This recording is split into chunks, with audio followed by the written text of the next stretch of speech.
Hello दोस्तों, जय हिंद, नमस्कार। इंडियन ट्रिकी मैथ एजुकेशन के ऑनलाइन प्लेटफॉर्म में मैं निखिल पांडे आप सभी डियर स्टूडेंट को आगामी नववर्ष 2023 की हार्दिक शुभकामनाएं देता हूं। आप जल्दी से जल्द अपने लक्ष्य को प्राप्त करें और उम्मीदों की सफलता की ओर चलें। ठीक ना। आप अपना जीवन हमेशा खुशियों से जिए। अब देखिए, आज हम एक नव वर्ष के उपलक्ष्य में एक नए टॉपिक की शुरुआत करने जा रहे हैं, जिसका एलसीएम और एचसीएफ चैप्टर का मैंने बेसिक बता दिया था। अब हम कुछ क्वेश्चन पर चलते हैं। एक हमारे पास क्वेश्चन है, क्या है? 18, 45 और 72 का एचसीएफ क्या होगा? मैंने कहा जाए तो हाईएस्ट कॉमन फैक्टर। मैंने आपको परिभाषा से ही बता दिया था कि वह बड़ी से बड़ी संख्या जो इन सभी को विभाजित करे। एक मैंने भाग विधि बताया था और फैक्टर विधि भी बताया था। अलग से भी कर सकते हैं और कैसे कर सकते हैं, ठीक ना। अब देखिए, भाग विधि ये तो क्रम से जमे हुए हैं। पहले हमें देख लेना, हमें क्रम से जमाना है। यदि जमे हैं तो अच्छा है, नहीं तो हमें जमाना पड़ेगा, ठीक ना। यदि अब मैं बताता हूँ 18 का मैं किसमें 45 में भाग देता हूँ। 18 दूनी, ठीक ना, कितना होता है? 36 होता है। 9 आया, ठीक ना। अब पुनः इसको श्री 18 को यहाँ ला दो, इस संख्या से कंपेरिजन करो तो 9 दूनी 18। क्लियर है यहाँ तक?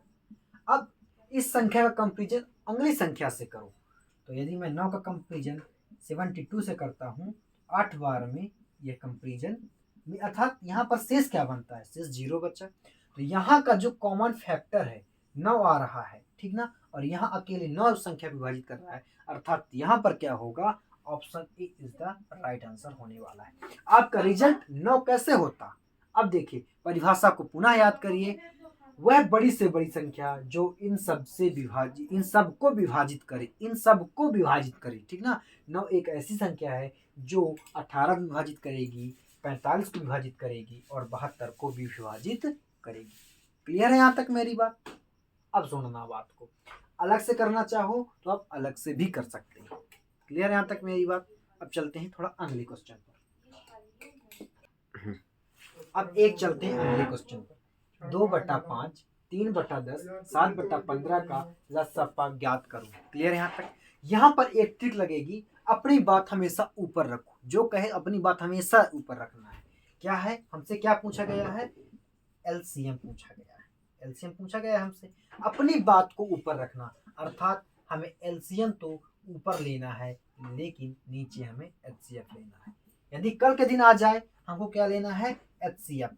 अपनी बात ऊपर रखना है, अर्थात एचसीएफ मुझे अंश में लेना है और हर में एलसीएम लेना है। यहाँ तक क्लियर है मेरी बात? अब सुनना आगे। अब सुनिए आगे क्या है। यहाँ पर एक चीज आपने देखिए कैसे, यहाँ पर जितने भर नंबर हैं सब अभाज्य संख्याएं हैं। क्या है? अभाज्य संख्याएं, ठीक ना। और यहाँ पर ऊपर क्या लेना है हमको? मैंने बता कर रखा था, अभाज्य संख्याओं को गुणा करने से डायरेक्ट हमें एलसीएम की प्राप्ति होती है। क्लियर यहाँ तक? और नीचे तो हमें एचसीएफ लेना ही है।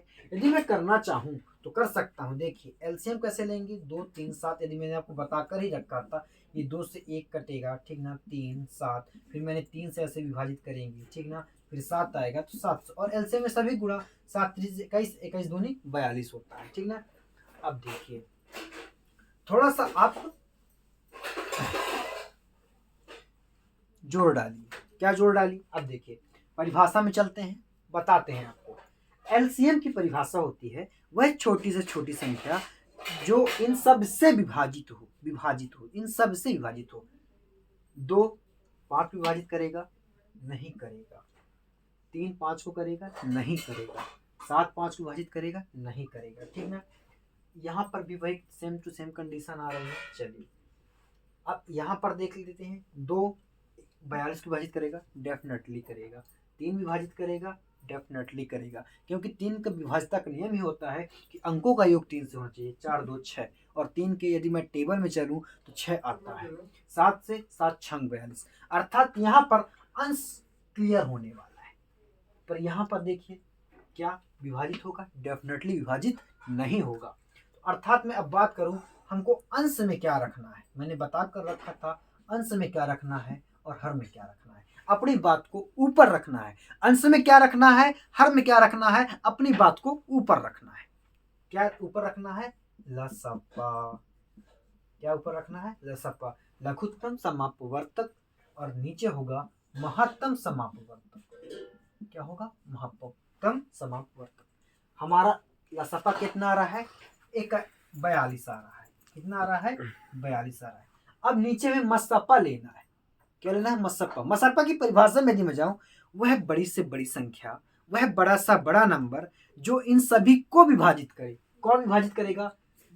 5 इसको विभाजित नहीं करेगा ना, ये 5 को विभाजित करेगा, ठीक ना।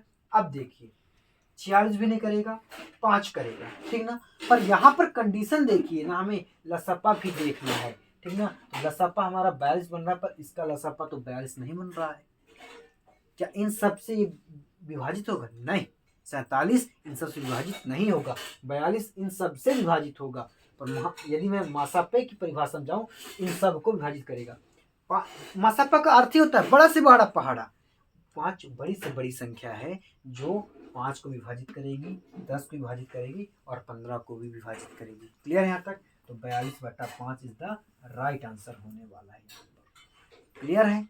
यहाँ पर जिन विद्यार्थियों ने 42/5 आंसर सोचा है, उनका आंसर क्लियर होने वाला है। क्लियर हो गई मेरी बात? अब चलते हैं अगले क्वेश्चन पर।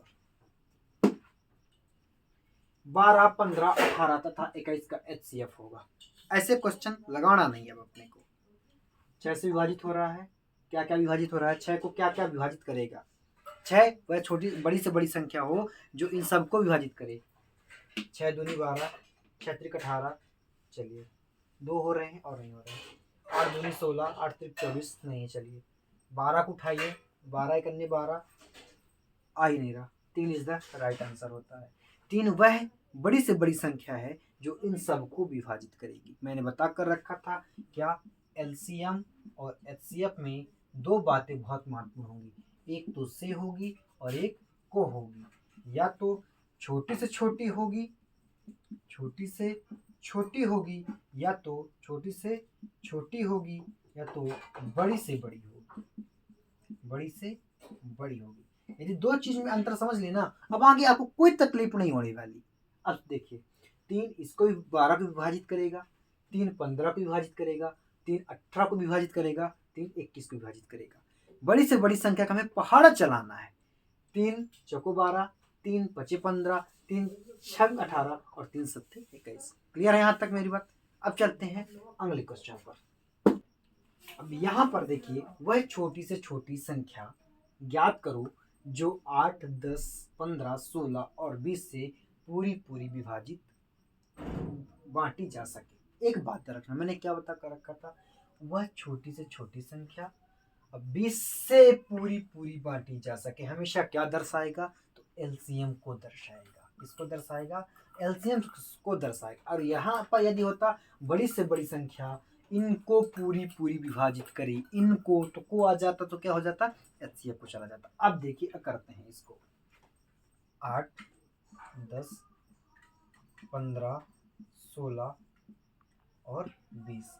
हमेशा मैंने बता कर रखा था एलसीएम को इकट्ठा करते हैं, ठीक ना। यदि मैं इसको विभाजित करूं तो पहले एक छोटी सी संख्या अभाज्य संख्या लेते हैं। क्या लेते हैं? 2, 4, 5, 15, 8, 10। क्लियर है यहाँ तक मेरी बात?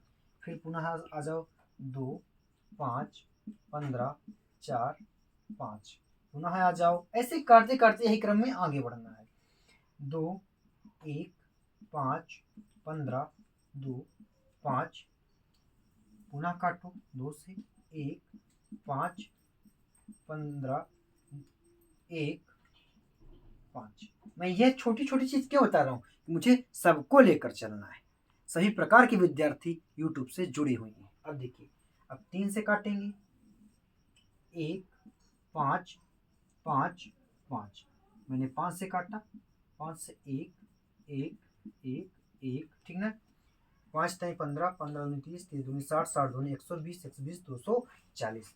240 वह छोटी से छोटी संख्या है जो इन सभी से विभाजित होगी, इन सभी से विभाजित होगी। यहाँ पर जिन विद्यार्थियों का आंसर 240 आने वाला है, वह आंसर उनका रिजल्ट सही है। तो आज हम सेशन को यहीं पर अंत करते हैं। जय हिंद।